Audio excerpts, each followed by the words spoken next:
Sí, solo los propuestas. No saqué ese.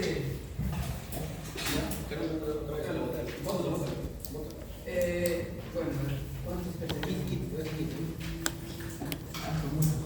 Ahí está acá.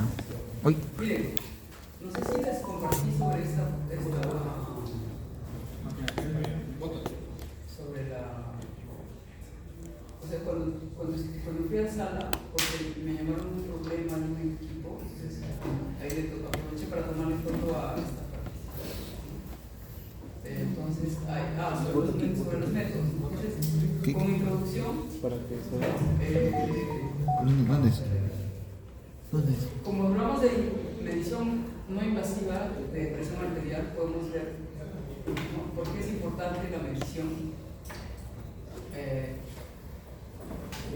para poder que el médico pueda diagnosticar, ¿no?, el bombeo del corazón, la resistencia vascular periférica, volumen sanguíneo, etc.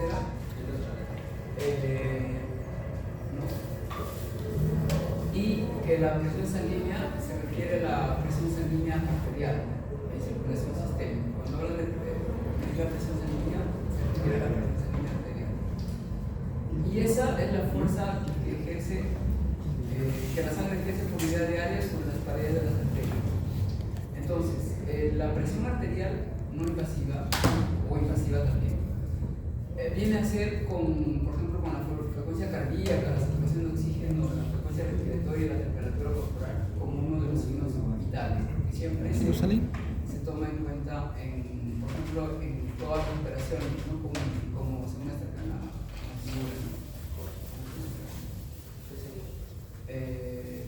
Entonces, hay métodos, por ejemplo, aquí estamos acá, ¿no? Entonces, la forma de onda, esta gráfica me indica la forma de onda de la presión arterial, pero está ideal, ¿no?, es la presión arterial ideal, ¿no? Entonces, aquí tenemos la presión en el eje Y, la presión sanguínea en milímetros de mercurio, en el eje X el tiempo, ¿no?, en segundos. Entonces, esa presión sanguínea se va a expresar en términos de la presión sistólica que vemos aquí, que es la máxima durante un latido de corazón sobre la presión diastólica mínima entre dos latidos del corazón. La presión diastólica corresponde al mínimo a la presión sistólica antigua de la forma de onda. Luego se habla del MAP, que es la presión arterial media, ¿no? El MAP, la presión arterial media, ¿no?, que se calcula con esta formulilla, ¿no?, que es en realidad que es el área de un pulso, ¿no?, el área de un pulso sobre la base, ¿no?, sobre esta base, ¿no?, que corresponde a la fórmula, ¿no?, 1 sobre T2 menos T1 por la integral de la forma de onda, ¿no?, de la forma de onda con respecto al tiempo, ¿sí? T con respecto al tiempo. Entonces, acá hay una presión de pulso, ¿no?, que es de 40 milímetros de mercurio, ¿no?, 40 milímetros de mercurio. Entonces, esa presión de pulso también es importante, además de la presión sistólica y diastólica, pero normalmente los médicos pues utilizan la presión sistólica y diastólica, ¿no?, pero también es otro parámetro que se va a tomar en cuenta, que es la presión del pulso, ¿no?, que es la presión sistólica menos la presión diastólica, ¿no?, es la presión del pulso. Entonces, por ejemplo, la presión del pulso se puede obtener con láser, ¿no?, con láser a distancia, apuntando, por ejemplo, a los latidos de la muñeca. Por ejemplo, acá, si ustedes ven aquí, hay una parte donde hay un movimiento, no en la muñeca, ustedes han fijado, o acá en la, ¿cómo se llama esta parte? Ustedes no estudiaron la fisiología.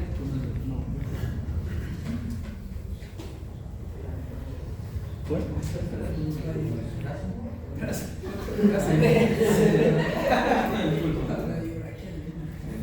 Donde se toma la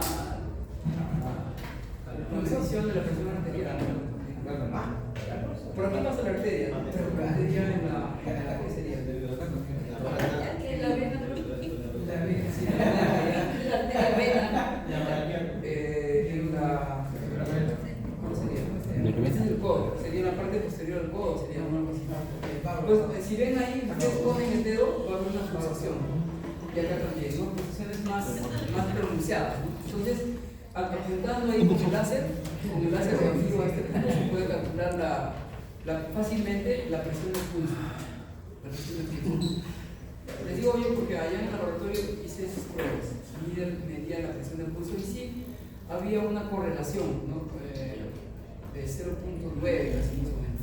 Sí, me olvidé. Los valores obtenidos como un medidor de presión, un medidor comercial, ¿no? De presión. Título afásico. Entonces sí funciona. Ya a calcular la presión del pulso. Entonces vemos aquí o también esto, la presión arterial media, que es aproximadamente los 2/3 de la presión diastólica más 1/3 de la presión sistólica. ¿Sí?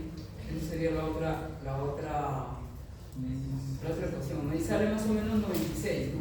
96 milímetros de mercurio en este caso. ¿Okay? También es otro parámetro importante, ¿no? A tomar. Entonces habría sistólica, la presión sistólica, diastólica, la presión arterial media y la presión del pulso. ¿Sí? Cuatro parámetros importantes. Luego, aquí tenemos en esta tablita los valores normales, ¿no? De los adultos, ¿no? De la presión sanguínea para los adultos. Digamos, la categorización de los valores, ¿no? Normal, ¿no? Por ejemplo, está en 90 a 119, ¿no?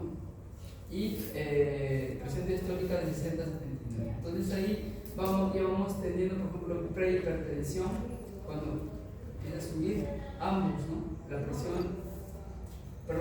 presión sistólica y la presión sistólica también, y la hipertensión ya va aumentando más. En hipertensión hay tres etapas, ¿no? Tres estados, ¿no? En el estado 3 ya es emergencia. Cuando la presión sistólica es mayor o igual a 180 y la presión diastólica mayor o igual a 110.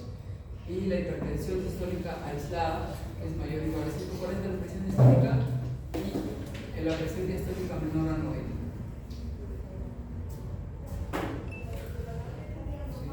Entonces aquí, por ejemplo, está tomando como referencia a 1 milímetro de mercurio, ¿no? que es la unidad manométrica de presión, ¿no? Aquí. 1 milímetro de mercurio es una unidad manométrica de presión que normalmente se define como la presión extra generada por una columna de mercurio, sí, un milímetro de altura de columna de mercurio, ¿no? Que está ahora, ¿no? que ahora se define como precisamente como esto, ¿no? Como 133 puntos y todos los decimales pascales. Aunque en medicina normalmente se utiliza el milímetro de mercurio, se sigue utilizando, y en otras áreas de metrología.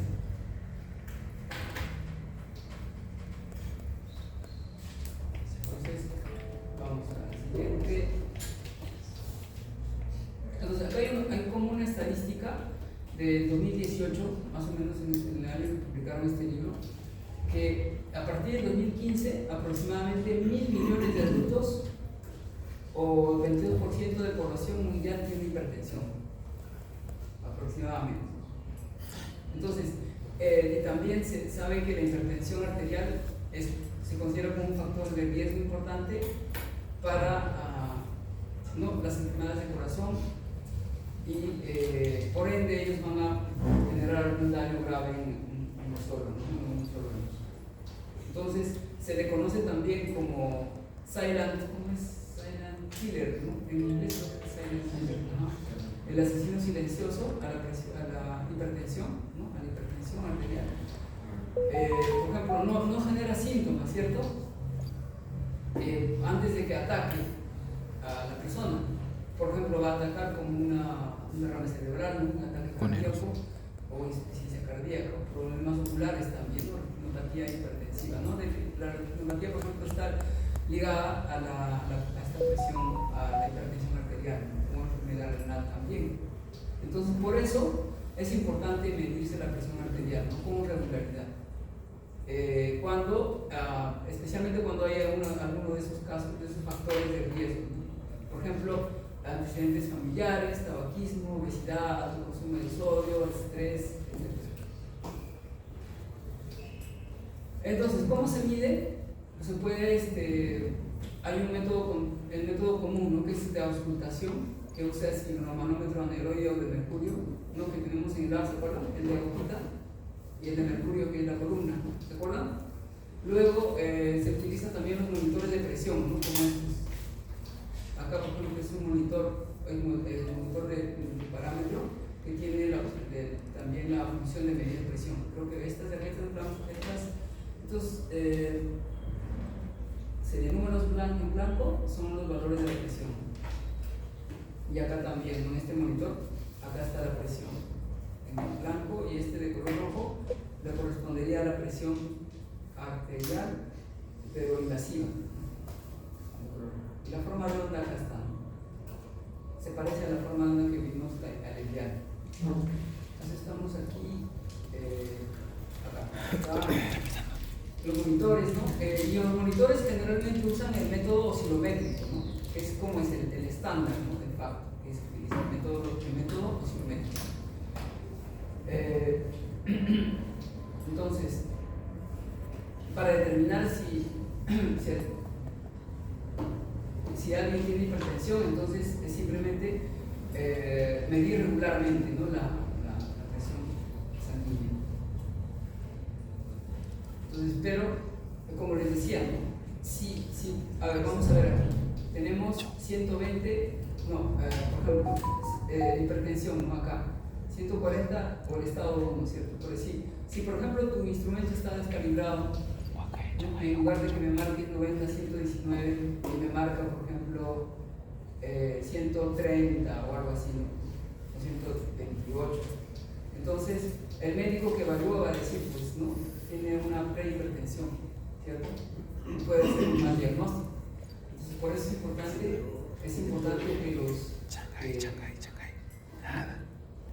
que haya una buena medición de la presión sanguínea. Entonces, desde el punto de vista de ustedes, de la ingeniería de los ingenieros, ¿qué significa bueno? Bueno significa exacto, ¿cierto? Y confiable. Y para que algo sea exacto y confiable, ¿qué se necesita? Se necesita verificar el equipo, ¿no? Seguir unos pasos como verificar el medidor, ¿no? El medidor de presión. Entonces, por eso se necesita una medición, ¿no? Exacta, segura y confiable. Entonces, los métodos para la medición de presión sanguínea se van a clasificar en cuáles, en los métodos directos e indirectos, ¿no? Entre los métodos, los indirectos se les conoce como invasivos, ¿no? Son los únicos que van a medir la presión entre paréntesis verdadero, porque realmente no van a medir igual, ¿no? O sea, no van a medir el valor verdadero, sino un valor aproximado, más aproximado al valor verdadero, ¿no? con el método invasivo directo. Entonces, todos los otros métodos van a ser indirectos, ya que se va a medir la presión desde el exterior del cuerpo. Entonces, aquí tenemos un ejemplo, no sé si se ve acá, por aquí está ingresando el catéter.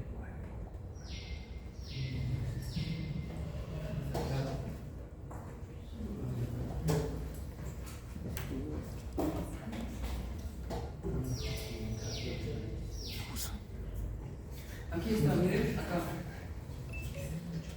Aquí está el. ¿No es nada?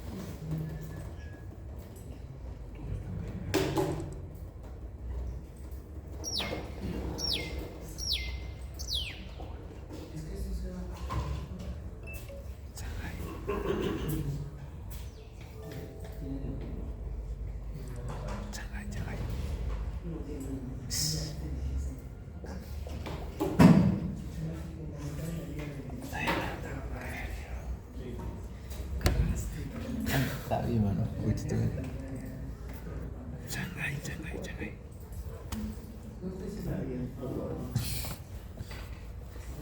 Un baboso a mi costado, está bueno.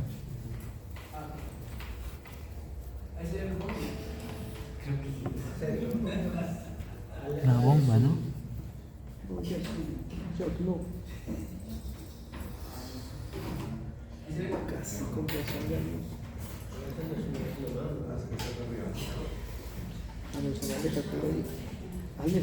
Shanghai, loco, Shanghai.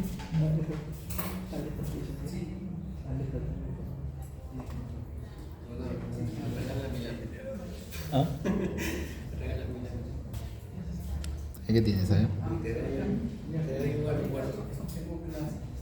Ya, me sirve. ¿Cuánto?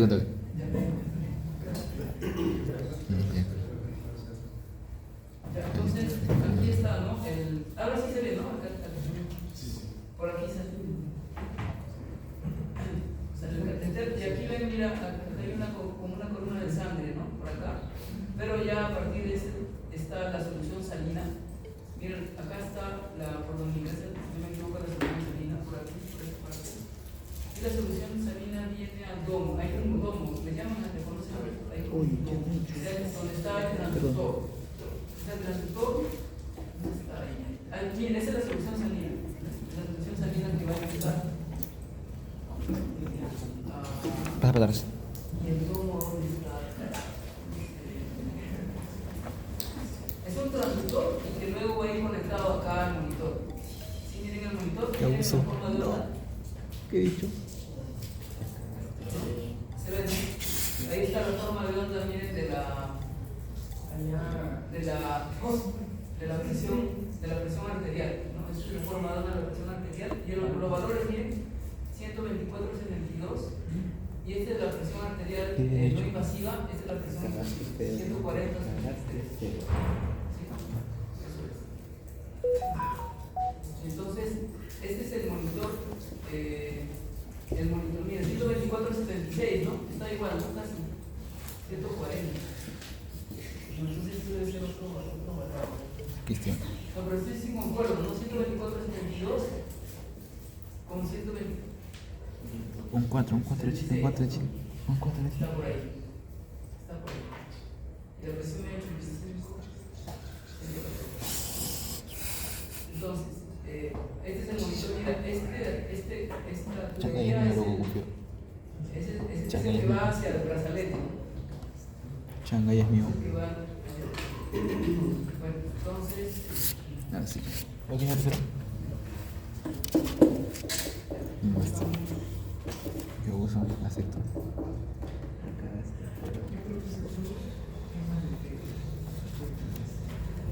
Vale, a mí me pasar por esa parte del mapa. Oye, lapicero.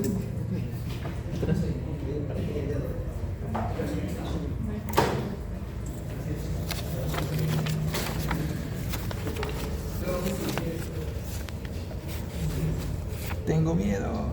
¿cuántos alumnos no han venido?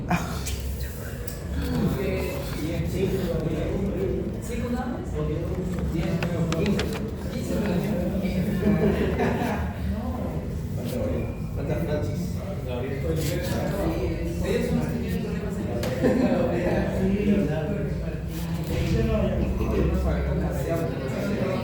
ya seguimos, jóvenes. Entonces tenemos ahí joven, atención por favor, tenemos el método invasivo, ¿no? El método invasivo, ¿cierto? Entonces va a implicar inserción de una cánula arterial en una arteria adecuada y como aquí se indica, ¿no? Y luego mostrar la forma de onda, vieron acá, de la presión medida en monitor. Entonces la cánula arterial se va a conectar un tubo lleno de solución salina, no va a estar la solución salina como medio de acoplamiento, ¿no? Es un medio de acoplamiento entre la sangre y el transductor, ¿no? Por el acoplamiento de la sangre y el transductor de presión externa. Entonces el líquido de la tubería está en contacto con un diafragma y se mueve en respuesta a la presión. El movimiento se convierte en una señal eléctrica, no es a ese movimiento mediante un transductor, ¿no? El método invasivo. Entonces, ese método invasivo es el gol estándar, ¿no? en la medición de presión arterial. ¿Por qué? Porque va a brindar información precisa relativa a la química. Ahora, hay una frecuencia natural del sistema de medición, o sea, el catéter y la columna de secreción sanguínea, etc. Es decir, es una frecuencia de... Changa, no quiere caer. ¿Cómo se podría denominar eso? O sea, el diseño, es decir, las dimensiones de esa... de ese... de la... ¿qué sería?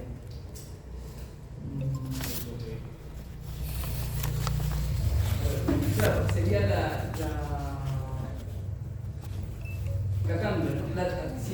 Las dimensiones de esa cándula arterial, las dimensiones, es decir, el diámetro externo e interno, la longitud, ¿no? La longitud, todos son magnitudes físicas que al final van a afectar a la frecuencia.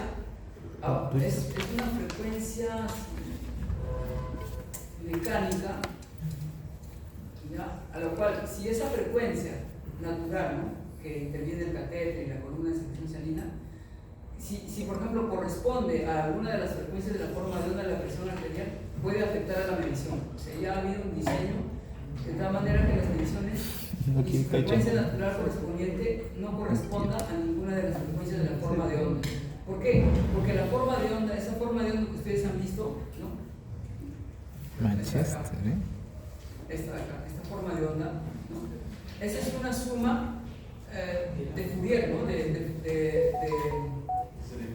ondas sinusoidales, ¿cierto? Sí, ondas sinusoidales. Entonces, cada una de esas ondas tiene una frecuencia, ¿cierto? Una frecuencia. Entonces, la frecuencia natural de ese sistema no debe corresponder a esas frecuencias, por lo menos a las 5 primero, no sé hasta qué armónica, porque por lo menos creo, si no me equivoco, 5 armónicas puedo definir, no estoy seguro, 5 o 6 armónicos pueden definir más o menos un aproximado de esa forma de onda. Entonces, los demás armónicos, o sea, sí van a haber armónicos, por ejemplo, el décimo, pero no van a afectar a la, digamos, en gran medida a la forma de onda. Entonces, si la frecuencia natural corresponde, por ejemplo, al décimo armónico, no va a tener mucha frecuencia, pero si corresponde al primero, segundo, tercero, ahí sí. Entonces, la frecuencia no tiene que corresponder a ninguna de las frecuencias de la forma de onda. Por eso acá habla de frecuencia. ¿Sí? Entonces, ¿cómo se asegura eso? Se logra asegurándose que la frecuencia natural del sistema de medición, por eso se eleva lo suficiente. ¿Por qué? Porque la primera armónico, tercero, cuarto va a ser más frecuencias, ¿no? Más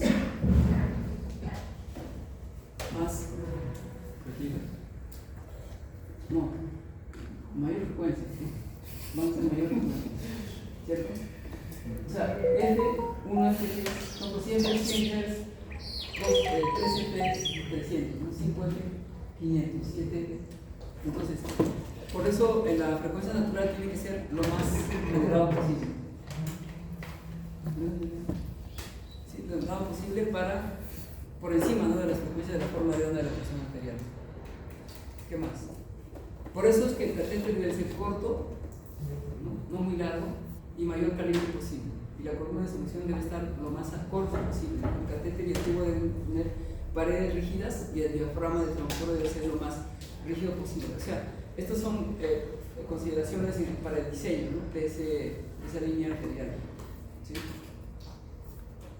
Entonces, pero normalmente a veces los errores pasan como cuando hay una colocación incorrecta, por ejemplo, del catéter o el transductor de presión colocado a un nivel diferente del corazón del paciente.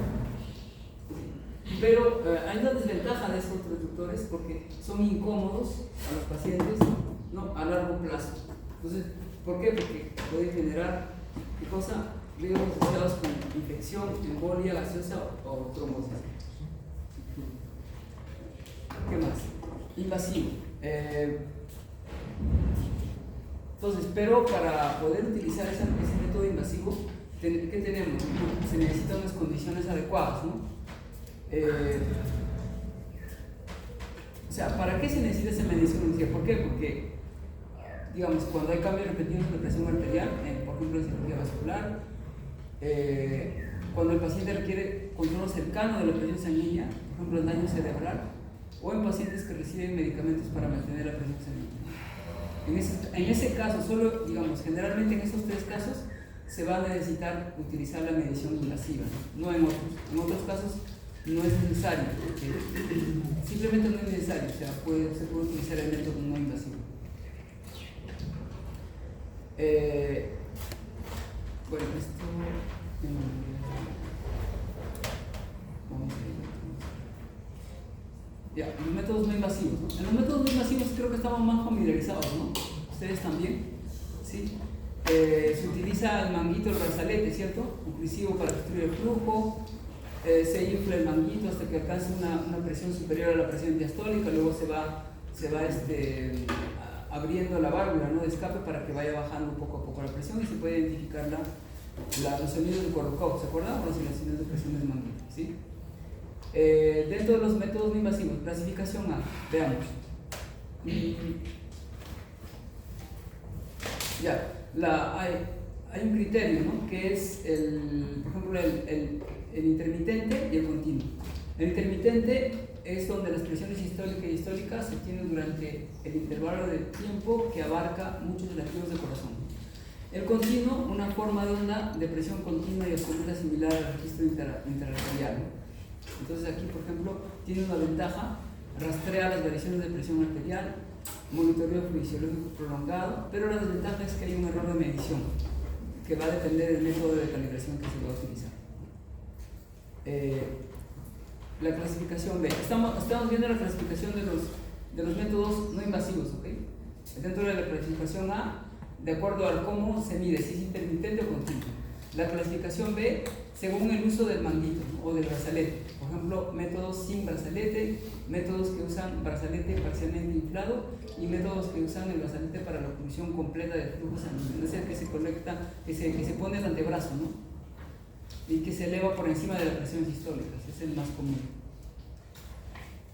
En el método del, por ejemplo, sin manguito, ahí caerían los instrumentos, por ejemplo, automáticos, ¿no?, que generan su propia presión, ¿no?, y van insuflando.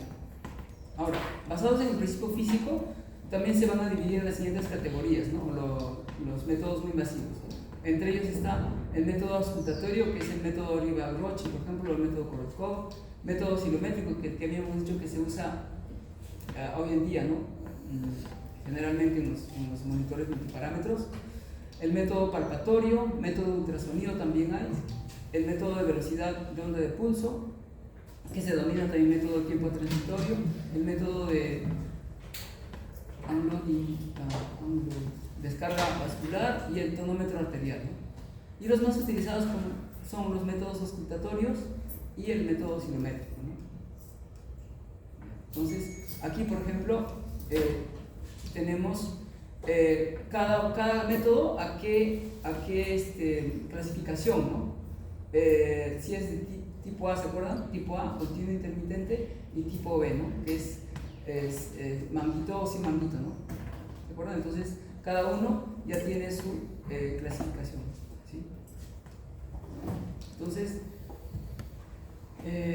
Entonces, para medir, por ejemplo, los métodos no invasivos en los monitores multiparámetros, ¿no?, ya utilizan, cada uno tiene sus propios algoritmos, ¿no?, criterios para determinar esas presiones características, es decir, la presión sistólica, la presión diastólica, la presión arterial media, ¿no?, son los más comunes, ¿no? Algunos quizás puedan determinar qué otros dos parámetros son.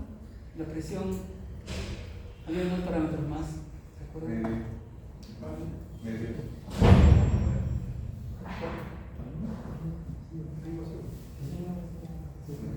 No, aquí están, por ejemplo, los parámetros para determinar cuáles son las presiones características. Presión sistólica, el otro, después hay dos más. ¿Ah? O uno más, creo. No. La diferencia entre la presión sistólica y diastólica, ¿qué es? La presión del pulso. Y hay uno más, creo. ¿Alguien se acuerda? ¿Alguien?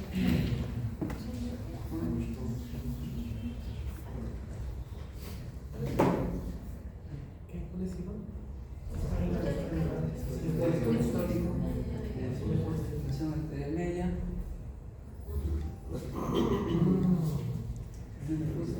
¿Solo el 4? ¿Y cuál era? ¿A qué es igual la presión arterial media?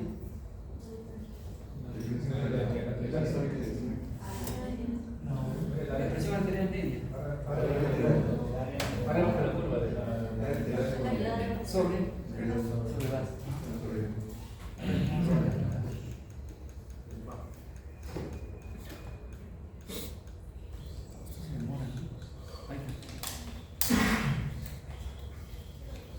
Sistólico, diastólico, presión de pulso y la presión. Y también hay otra, ¿no? Que la presión arterial media es igual a ¿qué? A 2/3 de la presión diastólica más 1/3 de la presión sistólica, ¿no? Un aproximado. ¿Sí? Eso, ¿no? Entonces hay algoritmos que se van a usar para determinar esos valores. ¿Sí? Entonces, por lo tanto, la precisión o exactitud de cualquier método en particular no puede establecerse sin conocer las características de estos algoritmos utilizados para identificar la presión sistólica y diastólica. Entonces se necesita conocer qué algoritmo se usa que usa para calcular, por ejemplo, la presión sistólica y diastólica para poder determinar la precisión. Entonces, para el método oscilométrico, digamos, lo anterior es importante para el método oscilométrico, ¿no? Que es el más común, ¿no? Porque en este método se han desarrollado muchos algoritmos, ¿no? En los últimos años, y el método oscilatorio, ¿no? Debido al desacuerdo sobre si deben usar los sonidos Korolkov de fase 4 o fase 5. ¿Se acuerdan de las fases? Sí. Luego cuando baja, ahí puede haber una confusión, ¿no? La fase 4 y fase 5. ¿Ya? ¿Qué más? El método auscultatorio. Entonces, miren, por ejemplo, para el método auscultatorio hay ciertas digamos, recomendaciones, ¿no? ¿Qué es el más utilizado para medir presión arterial? Por ejemplo, el manguito oclusivo, típicamente 12 centímetros de ancho, ¿no? Se va a envolver alrededor de parte del antebrazo, se va a inflar rápidamente para abrir para detener el flujo sanguíneo, ¿no? Completamente. Entonces, eso es importante también. Para evitar resultados erróneos se requiere la debida precaución en la elección del ancho adecuado del manguito, o sea, del brazalete, ¿no? Debe tener un ancho adecuado. Por eso hay, por ejemplo, hay brazaletes para adultos, brazalete pediátrico, brazalete neonatal. Entonces, miren, esto también es importante, jóvenes, atención. La tasa de desinflado del manguito debe ser de alrededor de 3 milímetros de mercurio por latido aproximadamente. Es decir, 3 milímetros de mercurio por segundo, ¿no? Considerando 60 latidos por minuto. Entonces aquí está. Ese sería el método osculatorio. Acá están las fases, ¿no? El 4 y 5, acá. Los métodos del Korolkov, ¿no? Va subiendo hasta una presión, va a bajar, pero ahí esos son los sonidos, ¿no? Los sonidos de intensidad relativa, ¿no? Entonces aquí, por ejemplo, va a haber un gap, ¿no? Un gap, un espacio muerto, ¿no? Acá, ¿sí? Y luego acá para digamos, cuando los sonidos desaparecen, ¿no? Entre la 4 y la 5. Así es la secuencia. Entonces ese gap, por ejemplo, se va a determinar por la desaparición y posterior a la reaparición de los sonidos. Y eso puede conducir a una indicación errónea de la presión arterial, ¿no? Acá. Eso, va a haber un momento en que puede ser que desaparezca, pero no es la fase 5 todavía, ¿no? Sino la fase 2. Eso puede generar un error, por eso hay que tener muy en cuenta eso. Bueno, ¿qué hora tienen, por favor? 5. No, 10, ya, el origen, ¿no? Bueno, eso es lo que pasa, ¿ya? ¿Eso lo pueden repasar? ¿Ya? Eso también. En resumen, ya miren, esto es importante. El error promedio de la presión arterial por el método auscultatorio es de alrededor de 10 milímetros de mercurio, ¿no? Cuando se compara con el registro intraarterial, ¿no? Con la medición invasiva, ¿no? De la presión arterial. Una persona normal no lo sabía, ¿no? Pero no problemas de vende el agua. El agua creo que ya está. El método auscultatorio tiene, eso también es importante, ¿no? Va a subestimar la presión sistólica y va a sobreestimar la presión diastólica, ¿sí? Entonces el error de medición es mayor para la presión diastólica que la sistólica.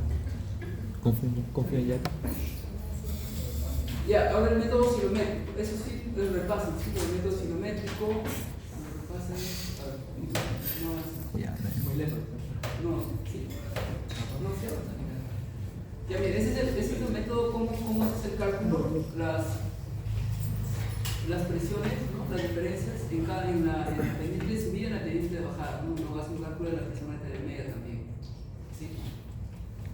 No voy a explicar, lo pueden leer también. No, aquí hay digamos, valores típicos. No, basado en la pendiente. Entonces, el enfoque basado en la pendiente también se conoce como oscilometría derivada. El enfoque basado en la pendiente también se denomina como oscilometría derivada. Entonces, aquí explica, ¿no? En qué momento se va a poder.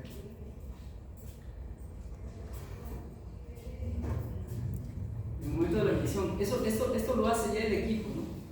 El equipo médico ya calcula los tiempos, las pendientes. Entonces, acá dice, ¿no? El punto clave para comprender la aplicación del método oscilométrico es que solo proporciona directamente la presión arterial media. O sea, eso es lo que el método proporciona, ¿no? Tanto la presión sistólica como la diastólica se calculan, ¿no? Utilizando criterios empíricos.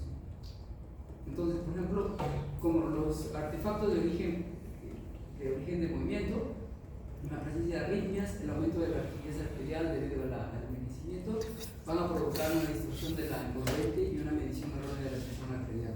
Eso también se toma en cuenta. El método palpatorio, eso ya lo repasan. Eso es el método de ultrasonido. Ahí sí va a utilizar un transductor ultrasonido, ¿no? Sí. El método de ultrasonido. El método de vascular, también conocido como método PENAS o método FINAPRES. El método de tonometría arterial, ¿no? Se va a basar en el hecho de que es que cuando, por ejemplo, la presión, digamos, la parte superficial, ¿no? De la piel está próxima a un hueso subyacente, se va a aplanar o se aplana con una superficie planar rígida. Y la fuerza ejercida sobre la superficie es proporcional a la presión arterial. Entonces, esa relación se va a utilizar para derivar la forma de onda de la presión arterial, y cuando se calibra va a producir una presión arterial continua absoluta. Acá están los que decías, ¿no? Los paños. Generalmente se conocen como paños, ¿no? O sea, aquí está en inglés, ¿no? Pero en español es presión arterial invasiva paño. Y eso se van a colocar en tres grupos, ¿no? Estos monitores de presión paño. Los que tienen, por ejemplo, el registro, los grupos de monitores ambulatorios, ¿se acuerdan? El dispositivo que trae el doctor, este chiquito, del monitor de presión ambulatoria, es el que está, los pines serían como los soldados. Ese es el grupo de monitoreo ambulatorio, y para el registro de 24 horas. El otro, el segundo grupo son los monitores de cabecera y transporte. Esos los conocen, ¿no? Monitores de cabecera y transporte. El tercer grupo, medición de presión arterial, está compuesto de los llamados paños automáticos, ¿no? Esos paños que usan en las casas a veces, ponen presionan un botón botón y automáticamente infla, luego desinfla y te muestra los valores, ¿no? Entonces, son destinados a medición de rutina en el hogar, la oficina en lugares públicos. ¿Sí? Entonces, son simples y están ampliamente disponibles a un precio atractivo.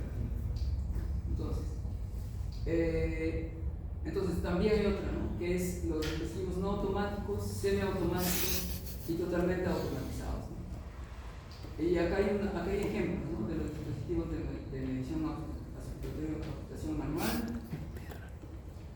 Ahora sí, manual. Digamos, los de mercurio, ¿no? Los de aneroides, los de mercurio son estos, ¿no? Estos son los aneroides. Los electrónicos, ¿dónde están? Este es el electrónico. Parece un de mercurio, pero es electrónico, el pantalla electrónico. Y estos son los otros, ¿no? Los que utilizan método oscilatorio, ¿no? Los automáticos, no los comerciales, no de casa. Este es de muñeca, ¿no? Este es de antebrazo. Este es de donde tienes que poner todo el brazo ahí, acá en ese agujero. Es el monitor de cabecera, ¿no? Este es el monitor ambulatorio, ¿no? De presión ambulatoria. Es el monitor exclusivo, no de presión, que se utiliza también en los hospitales. ¿Qué más? Pues muñeca de dedo.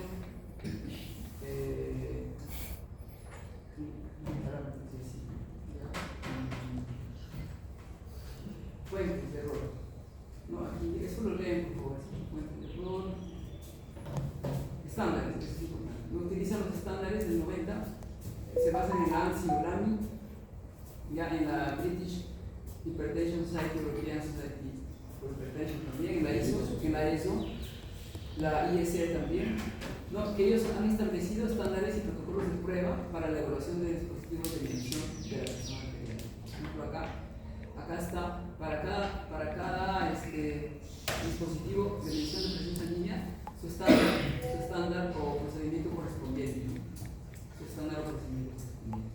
Por ejemplo, los estándares de los esfigmomanuales de estándar, para cada uno, su referencia. Sí, cada uno de esos.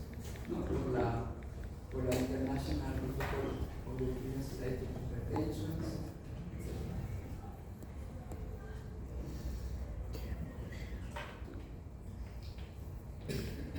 Estándares y protocolos. Acá que dice comparación, ¿no? Acá es una comparación de todas las organizaciones, no, los estándares que nos hacen una comparación y con el método de evaluación.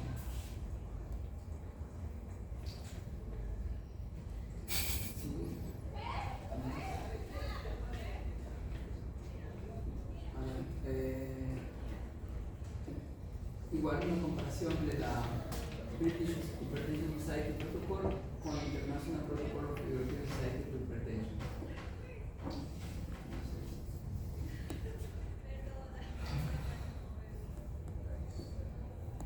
Estas son las presiones históricas, por ejemplo, que se tienen para el método. ¿Qué sería ese método? ¿Qué método de presiones?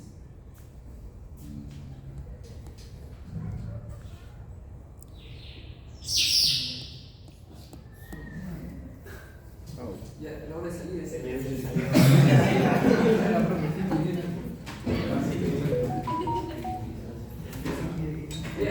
Bien, eso es inspección. Sí, inspección de los equipos, los pasivos, ¿no? Aquí, los componentes que tienen que chequear, las unidades de medida que tienen que utilizar, los métodos, requisitos meteorológicos, ¿no? Por ejemplo, a qué temperatura tienen que evaluar, a qué humedad, ¿no? Cuál es la escala que debe ser, ¿no? Los requerimientos técnicos, ¿no?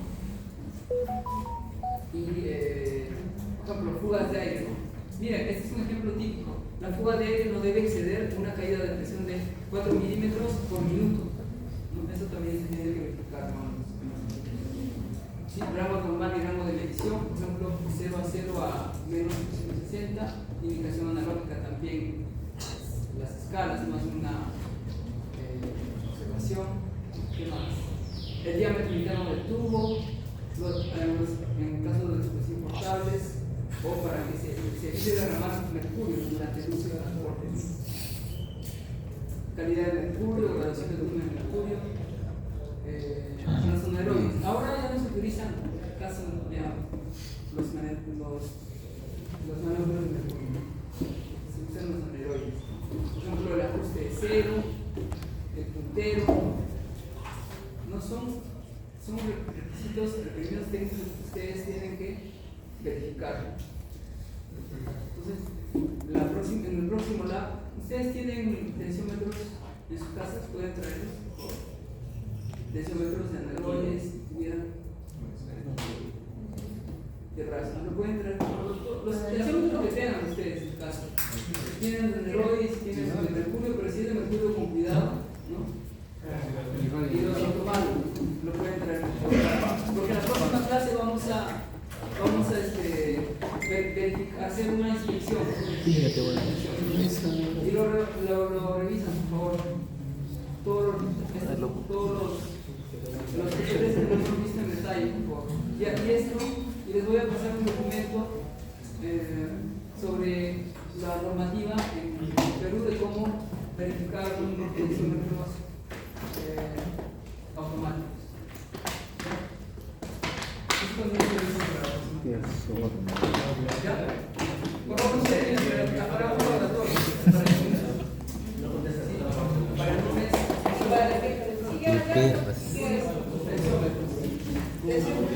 No recuerdo cuando le hace esto, el balón nunca va a ganar. Viste la mierda.